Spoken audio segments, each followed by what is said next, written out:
Hey everyone, welcome to Reddit Readout. Today we are checking out Rules Horror. Story 1. Here are some steps to survive Article 3 Scenario 513 The Empty World. A place to share scary stories which contain a set of rules to follow. Hello there. If you are reading this, you are either scrolling through Reddit, or you are experiencing Scenario 513, The Empty World, but don't panic. With these rules you are sure to make it out alive. We advise you read all of the rules carefully, but don't take too long, you're on a 48-hour timer. If this timer expires, then so do you. If you believe a friend or loved one has fallen victim to this scenario, then read the last 3 paragraphs of this article.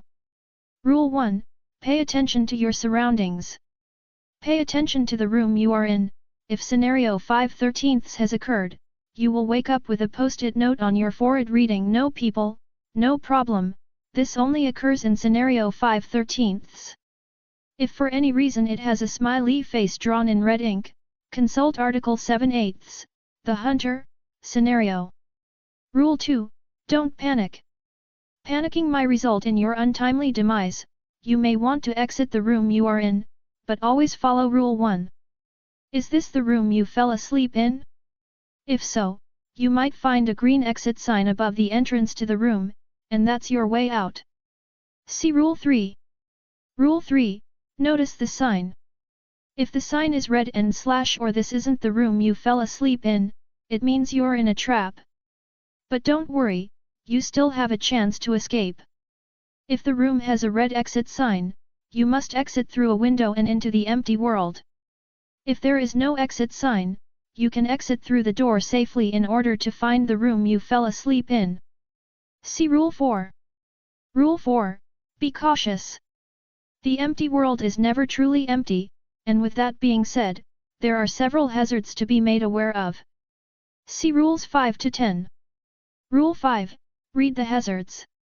Remember that there are no people here. If you see people, do not approach them. They are not there to help. They cannot approach you, they are embedded in the ground. The recommended safe distance is 10 feet, they can reach their arms out to 5 feet, giving them the name Reachers. If they manage to grab you, your timer will be cut in half, and you will become one of them. It is not known how the Reacher infection works, or who the first Reacher was. See Rule 6. Rule 6. Avoid any wildlife at all cost. You may see several animals in the empty world that appear frozen in place, but they are only frozen when they are being stared at. The effects of a bite from one of these animals is instant and excruciating. Your body will decompose rapidly into a sentient soil that feeds the plant life here. See Rule 7 for info on the plant life. Rule 7. Avoid the plants. The plants here are extremely poisonous, and should be avoided at all cost, as the effects are irreversible and agonizing. The grass is fake. See Rule 8. Rule 8. Don't trust the maps dropped by the birds. The maps in this empty world were all dropped by the birds, and are there to lead you toward danger. If you spot a bird, hide under something, this way the birds can't give away your location to the wildlife. If you are spotted by a bird, it is advised that you leave your current location immediately. See Rule 9. Rule 9. Don't eat the food. Only consume sealed water bottles, these are safe, any other beverages should be avoided. See Rule 10. Rule 10. Ignore the voices calling your name.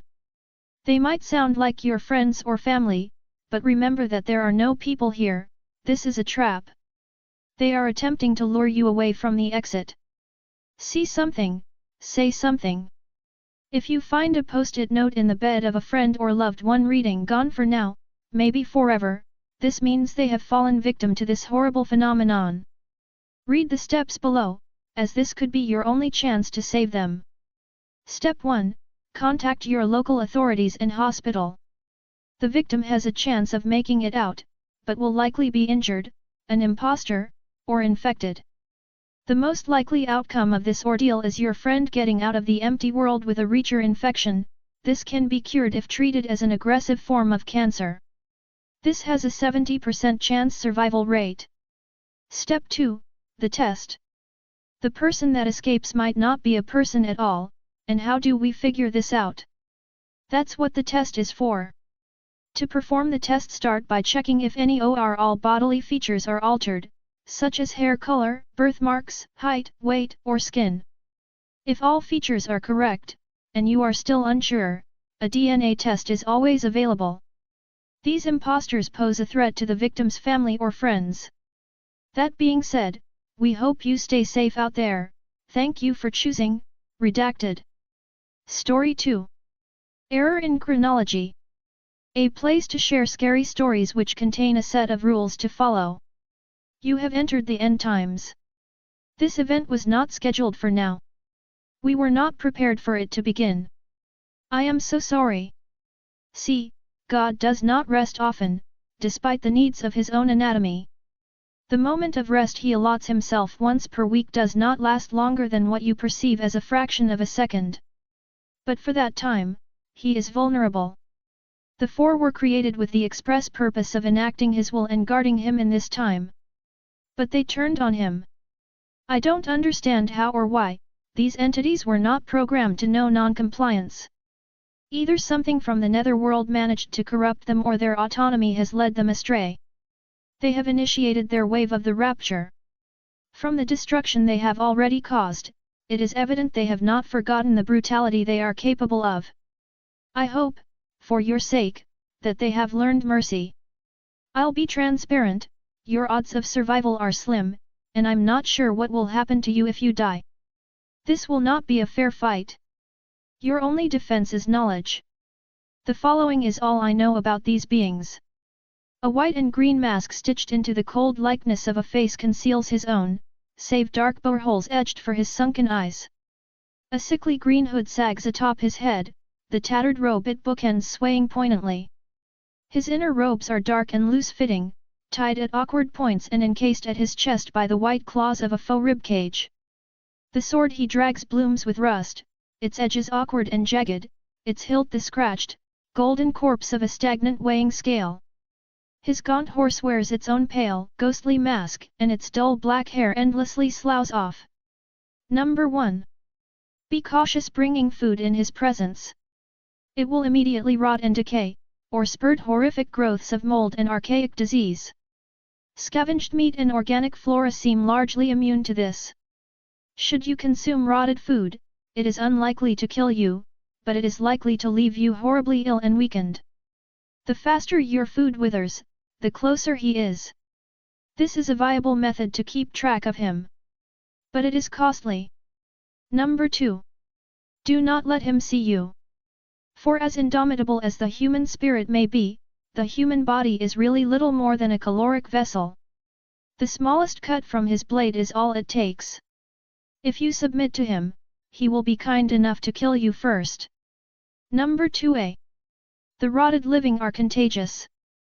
Those that have not been granted the blessing of death will live with the rot until it kills them. There is no treatment for the affliction. The decay is transmissible through all bodily fluids, but it is most potent in the bloodstream. When it reaches the lungs, indicated by wheezing and coughing, it can be contracted via inhalation. The plague can survive for weeks in a dead host. For most people, it will take around 4 days to die. If the individual has seen conquest prior to infection, they will only last about 6 hours. Number 3. If you feel a sudden, intense hunger, do not eat. The horse he rides sheds profusely. Its hair is extremely fine, and thus easily picked up by wind and nearly unnoticeable to taste and touch. Ingesting even a single strand results in the overproduction of leptin, suppression of the gag reflex, and ceased production of gastrin. No amount of food will satiate you. These effects last roughly a day. Emetics are rarely effective and extremely painful. Death's body is a restless amalgam of bone melded into the dripping blackness of its decrepit robe. Coarse hands of darkened, ancient bone protrude from withered sleeves, trading the long hilt of a gleaming, jagged scythe between them. The glint of chains is occasionally visible among its tattered cloak and within its ancient bones, ever clinking in ominous rhythmicity. A bruised skull looms deep within the dark fabric of the hood, eyeless yet darkly, piercingly observant. Its horse is built of bone and meshed with gristle, washed with patches of ruddy brown and the spider-webbing blackness of decay. Number 1. Take shelter at first sight of dark fog. Death is the most abstract of the horsemen, rarely appearing in as solid a form as its counterparts. Huge plumes of black smoke billow from death's robes and linger in the air around it. In addition to using this smoke for disorientation, death is able to melt into it, essentially disintegrating and becoming the smoke. If you touch it, you will die immediately. This will not hurt. It will dissipate when death reforms and leaves. Number 1a. Do not inhale the fog. If death has not merged with the fog, inhaling it will trigger a fugue state. You will experience intense paranoia, feelings of deep anger and uncertainty, and graphic auditory and visual hallucinations. The duration usually depends on how much smoke you have inhaled. It can last days. You should not be left to your own devices during this time. Number 2. Do not let its garments touch you. If death or its steed touch you, you will die. Touching its robe, however, will put your sympathetic nervous system in overdrive and you will enter a permanent state of fight or flight. Your body will produce mass amounts of epinephrine, your heart will beat until it gives out, and your lungs will demand air you can't give them. Regular injections of phentolamine are effective, but there is no long-term solution. Number 3. Avoid looking at death for long. Just the sight of it won't kill you, but it will allow a part of it into your subconscious to fester. You may find that death looms in the background of your every thought and hinges on your every action. You may experience insomnia or begin seeing it in dreams. High doses of antidepressants and/or high doses of melatonin are sometimes effective. Pristine blue and gold armor wraps her torso and shoulders, while frayed gauntlets of white cloth droop from her legs and forearms. Scars wallow on her palms and the base of her tali, dried blood curdles around the red flesh of these archaic wounds, carved in deceit as a mask of holiness. A crown of golden thorns rests crookedly atop her great helm and a sleek white cape flows from the shoulders of her armor. Disheveled red drapings are tied loosely around her waist. Her decadent bow is forged from felled trees in God's own garden and blessed with his tears. Her white stallion is clad in its own swaths of blue and gold armor, armed with quivers that never seem to run empty. Number 1. If she has seen you, do not run. She is imbued with the mantra that the innocent have no reason to be afraid, only the guilty flee in fear from a fate they know they have earned. This parameter would ring true if the rapture had begun as scheduled, but God has not yet delivered his judgments. Regardless, she operates as though he has.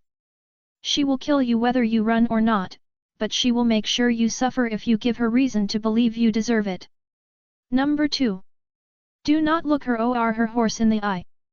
You will begin to hear someone speaking to you in your mind, seemingly conversing with your inner dialogue. It will introduce itself as the voice of Christ, but it is not. It will always attempt to lure you to conquest through false directions and promises of food or shelter. It may learn to mimic your inner voice, if you have one, so you must be wary of your thoughts. Number 3.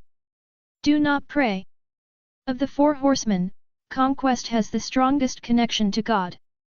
As a result, she is able to hear the prayers sent his way and sense the identity of the sender. She can hear them most clearly when she is within about 2,000 feet, 600 meters, of the individual. She can close in on that distance in less than around 10 seconds. Every inch of his body is concealed by gleaming metal, scuffed and clawed and stained by the hapless efforts of the condemned. Dark, red-tipped horns protrude from his helm, and the thick slits carved into his barbute offer abyssal blackness in place of any semblance of feeling. The curvature of his armor begets a form swollen with unruly muscle, and the radiant blade of his long sword is sharpened to deadly precision. His horse is huge, its deep crimson form splotched with swaths of black armor and its every movement articulated by thunderous hoofbeats. Number 1. Hide, never run. War is the most inexhaustible horseman. You will never outrun him, but he is more concerned with overall destruction than killing individual people. If you seek refuge in the cabinets of a house, For example, he will almost definitely decide to raise the house with you in it. 2 birds, 1 stone if you die, but he won't bother to verify that you're actually dead. Number 1a. If there is nowhere to hide, give up or split up. If you are on your own, I'm sorry. You may duel him if you have the strength or gall, he deals no special cruelty to those who fight back. Be warned, though, that you will not win. You may survive if he is lazy with his attack, as he will never check if his victims are alive. However, he may deal excessive fatal damage to your body out of boredom or curiosity. If you're in a group of people, split up. You may be the lucky one who survives if he becomes distracted or loses track of you. Number 2. Large groups should not live under one shelter. He is driven to cause pain, destruction, and bloodshed indiscriminately at every opportunity. The bigger the shelter and/or group of people, the more repetitive he will find it. War has no favorite victims nor individuals he considers off-limits.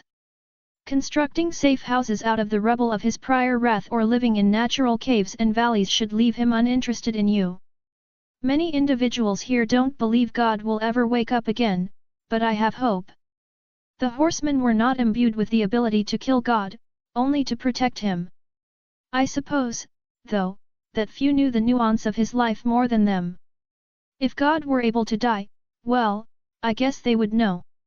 There is nothing any of us can do for him, as in his non-resting state he is impervious to any harm. As I'm sure you know, the cost of undoing damage sometimes, ironically, necessitates more. Our next window is the Sabbath. You must survive until that time. I truly hope he will have awoken before then. I hope, because I cannot pray. Good luck. That's all for today. Please don't forget to like and subscribe.